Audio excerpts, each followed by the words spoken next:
Assalamualaikum warahmatullahi wabarakatuh. Perkenalkan, nama saya Maximina Serli dari kelas 10-12.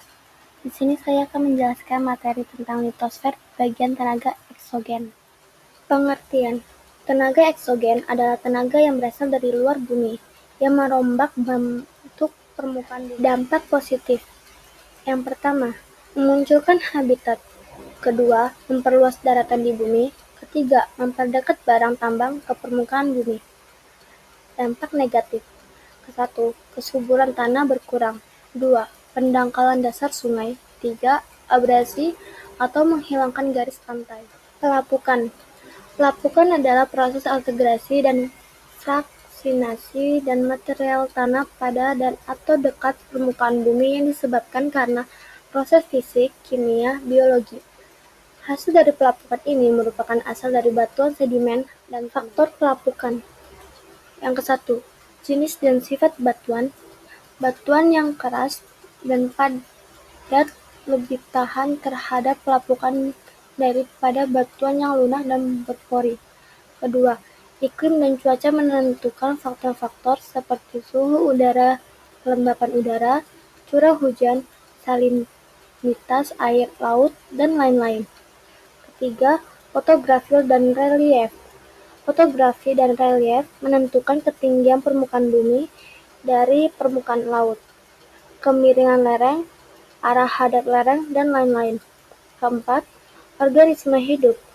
Organisme hidup seperti tumbuhan, hewan, dan mikroorganisme dapat mempercepat atau memperlambat proses pelapukan dengan cara mekanisme atau kimiawi. Jenis pelapukan: ada pelapukan fisik. Pelapukan fisik adalah pelapukan yang disebabkan oleh perubahan suhu atau iklim. Pelapukan kimia.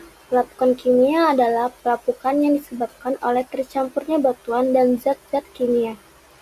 Pelapukan biologi. Pelapukan biologi adalah pelapukan yang disebabkan oleh makhluk hidup. Dampak pelapukan.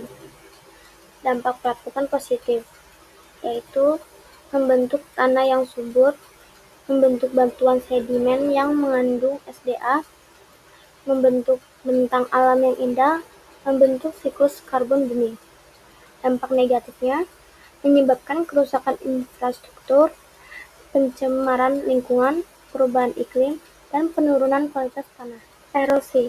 Secara umum, erosi tanah adalah suatu proses atau peristiwa hilangnya lapisan permukaan tanah atas, baik disebabkan oleh pergerakan air maupun angin.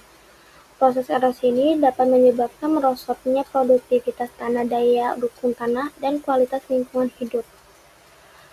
Ada juga faktor penyebab erosi, yaitu letak astronomis, kegiatan makhluk hidup, gravitasi, iklim, topografi, aktivitas tektonik tanah. Jenis erosi. Yang pertama ada abrasi. Abrasi adalah pengikisan tanah yang disebabkan oleh aliran sungai ataupun hujan. Kedua, abrasi, yaitu pengikisan tanah yang di daerah pesisir pantai yang disebabkan oleh ombak dan arus laut. Ketiga, korasi atau deflasi, pengikisan yang disebabkan oleh badai pasir atau angin, biasanya terjadi di daerah gurun. Eksarasi, erosi yang disebabkan oleh glacier es. Kejadian ini kerap terjadi di pegunungan bersalju. Dampak erosi.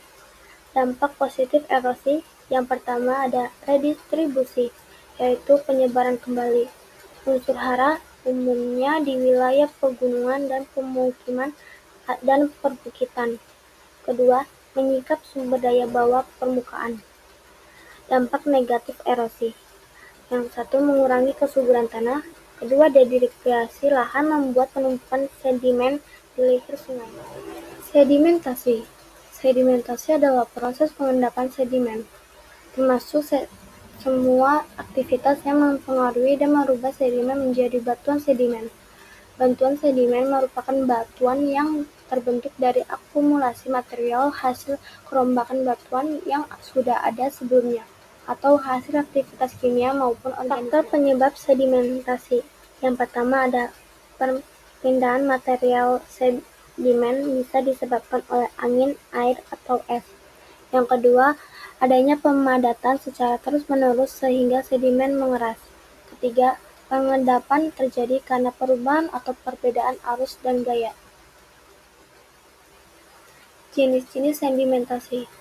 Sedimentasi dibagi menjadi beberapa bagian. Yang pertama ada sedimentasi kipas aluvial, sedimentasi tombolo, dan sedimentasi sendan. Bisa dilihat dari gambar-gambar tersebut. Dampak sedimentasi. Dampak positifnya yaitu pemanfaatan endapan pasir digunakan sebagai bahan material bangunan. Kedua, kandungan mineralnya dapat menyuburkan biota sungai dan sekitarnya. Dampak negatif yang ditimbulkan oleh sedimentasi yaitu kematian organisme laut, penurunan biodiversitas, ketiga hambatan jalur pelayaran, dan keempat ganggu atau hilangnya habitat. Sekian penjelasan dari saya, kurang lebihnya mohon maaf. Wassalamualaikum warahmatullahi wabarakatuh. Terima kasih.